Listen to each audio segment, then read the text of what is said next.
In this video, the real agenda behind the Iran bombing. This video is part of a series provided by activatemaine.com, a calendar of all the actions in Maine related to protests, rallies, community events, and training. Sign up for our newsletter and find your next event at activatemaine.com. Hey everybody, this is Jared. I wanted to come back around and do a deeper dive on Iran today. Yesterday I did a short video on the legality of the Iran bombing, but I got thinking about it overnight and now I'm in full-on geeked out mode about what this is really about. Today we're going to go way farther because yesterday we asked the question, was it legal? Well, today we're going to ask the question, was it justified? Was it wise? Was it appropriate?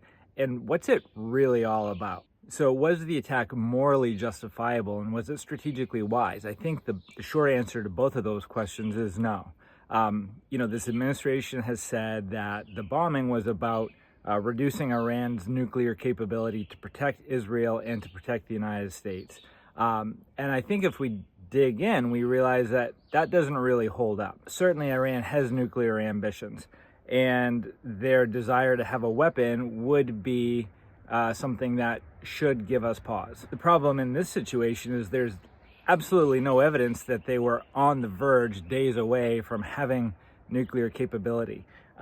Israel claimed they did. Israel has been claiming this for decades. Israel has many times taken unilateral action to reduce Iran's nuclear capability. They're famous for sending in spies and blowing up centrifuges with DVDs and things like that. It's pretty interesting if you look at the history.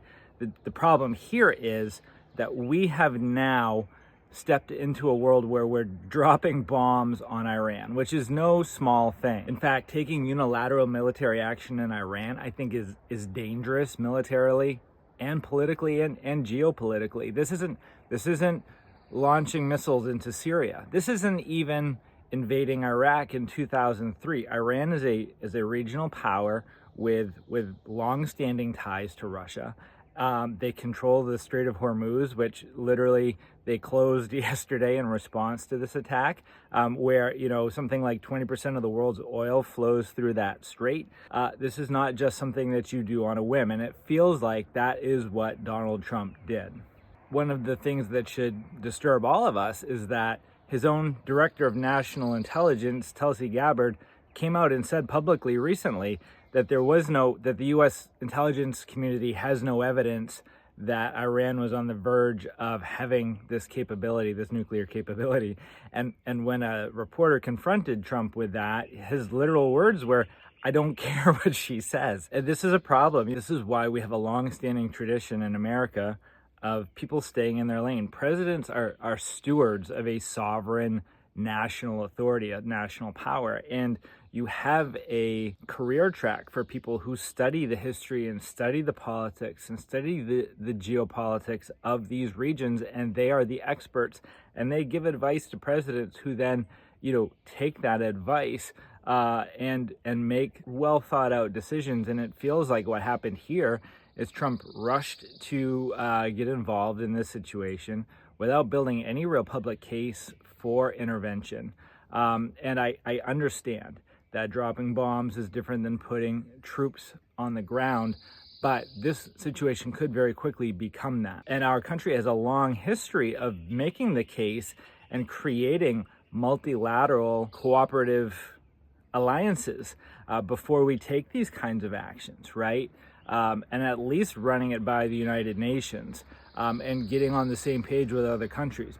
If we don't, then we literally look like Russia or Iraq under Saddam when they invaded Kuwait, or we look like other countries from the past who have just attacked other countries without the support of the international community. And it's really important to have agreements with other countries, because when other countries agree with the decision that you make, it creates a situation where you can predict the things that are going to be the result. You can predict that you're still going to have the support of your allies in the global community after the fact.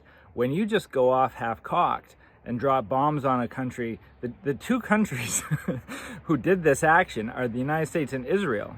The United States and Israel dropped bombs on Iran this week, and they are literally the only two countries in the world who have been in support of this action. And that's just not a place that the United States wants to be.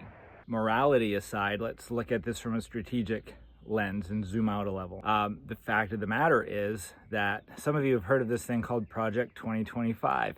And it's certainly come up a lot in domestic conversations around the ICE raids and immigration and the One Big Beautiful Bill Act and all the ways that this document, which was created by the Heritage Foundation, which is a neoconservative think tank which has intense influence in Washington, kind of laid out how they want the U.S. domestic landscape to evolve.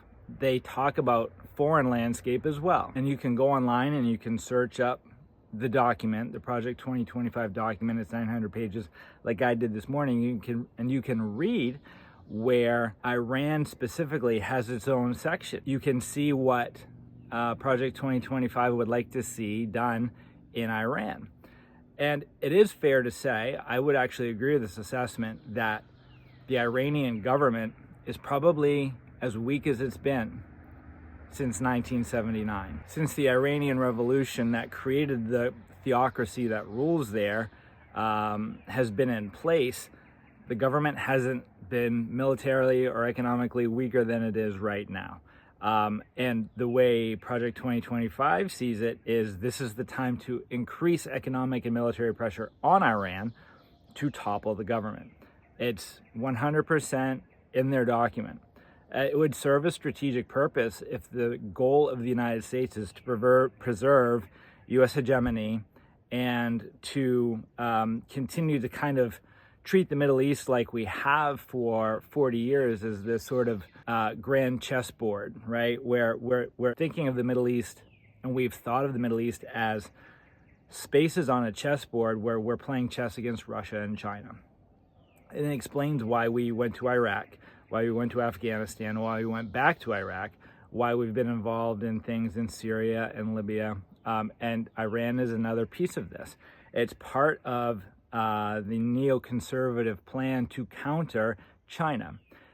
China's Belt and Road Initiative, which is something that China started developing in 2013, is a massive global economic plan to kind of recreate the Silk Road in modern times, where China is investing heavily, billions of dollars in ports and in roadways and railways and oil pipelines from China all the way to Africa.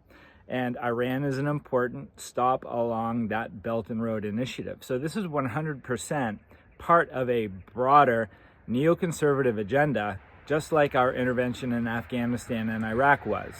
And what's the common theme here? Everything that's done in the Middle East is done under a false pretense. We went to Afghanistan because we were told that was, where Osama bin Laden planned the 9/11 attacks. I don't have all the intelligence. I do know that we've got declassified information now that says, pretty strongly suggests that those people were not necessarily trained in Afghanistan and they were actually funded by a different government entirely. The whole weapons of mass destruction argument from 2003 was literally a lie. And it was all part of an agenda to weaken anti-American governments there in the Middle East and to create inroads for American economic interests and to create a counter force against China.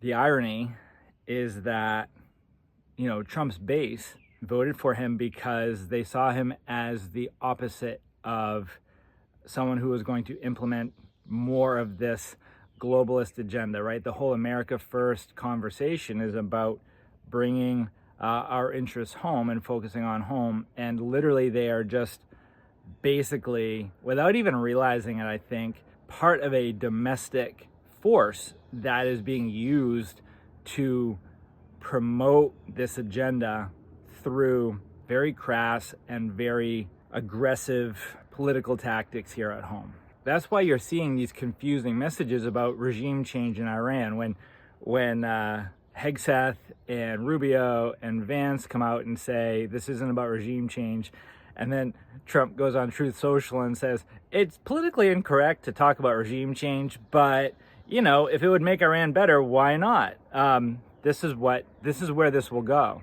So it's bombs on nuclear sites today. Then you're going to see this escalate. My guess is it will continue to escalate And if we're not careful, and if we don't take specific action here at home to counter this, it very well could turn into boots on the ground before the summer is over. And, you know, when Trump goes out, it was yesterday, June 23rd, Trump goes out and posts, you know, Israel and Iran have reached a ceasefire. Don't believe that for a second. He's saying that to pacify his base. He's saying that on Truth Social so that people who are upset with him for going in the opposite direction of where he said he was going to go will chill out. The dangerous part is the mainstream media picks it up and runs with it like it's true. And it's not true. At least it's not true the way Trump is suggesting it. But it isn't evident that statements about ceasefires are the truth. It feels like these statements are calculated to kind of triangulate the base, and Trump will say whatever he needs to say to keep MAGA on his side. And it just creates so much confusion, and it creates a very dangerous situation around the globe. I think it's also really important to look at how this serves his domestic agenda and his domestic situation, right? This is the classic playbook. Even Bill Clinton ran this playbook, right? When Monica Lewinsky stuff was blowing up really big, Clinton ordered a bombing in Iraq. I think it was bombing or airstrikes in Iraq. You know, it's the most classic play ever, right? Let's rally around the flag. Let's create a situation that takes our energy and our mind somewhere else. What's going on here at home? His approval rating is in the tank. I think right now, I think I saw just last night, he has a 53% disapproval rating, you know, across the board with all voters in a recent poll. You know, he put Marines in Los Angeles. He is catching flack from the left and the right. He recently was accused again of being in the Epstein files, right? So there's obviously incentive for him to get attention off of those other issues. And I think it's really important for us not to lose the plot and not to drop the ball on things like that, including the One Big Beautiful Bill Act, which he's still trying to ram through the Senate. So there is a full-on, you know, full court press to try and keep us divided and distracted here in America so that we can't take action against his own policy. So this entire enterprise in Iran serves a much, much broader agenda. The question is, what do we do about it? The fact is, it's more important than ever to continue to develop our networks here at home, to continue to work together and take cooperative action, to protest, to demonstrate, to have conversations with our local and state and national officials, to build mutual aid networks so that should this expand and should this war expand and should these problems here at home continue, that we can support each other, supporting the families of soldiers if they do get deployed, building networks for writing letters to the editor and op-eds, being able to work together, because there are many groups around Maine that are taking action, and it's continuing to develop the network between those groups, connecting with clergy who have a moral capacity to talk about war and talk about how it's not healthy or appropriate for us as a society. Training on and learning the proud historical movements of civil disobedience and non-cooperation. These are the things that are going to become really important in the coming weeks and months, especially as things continue forward. So what you can do is continue to visit activatemaine.com to learn about the events in Maine, protests, rallies, trainings, other actions, so that you can get involved. And what's equally important is if you are hosting a training, or if you're planning an action, or if you are setting up some kind of a demonstration or protest, that you go to activatemaine.com and post your event so that it can be shared out with the 10,000 people a month who come to activatemaine.com and see those events on the calendar. This was a lot of information. I'm glad you stuck with it to the end. I'll see you in the next clip.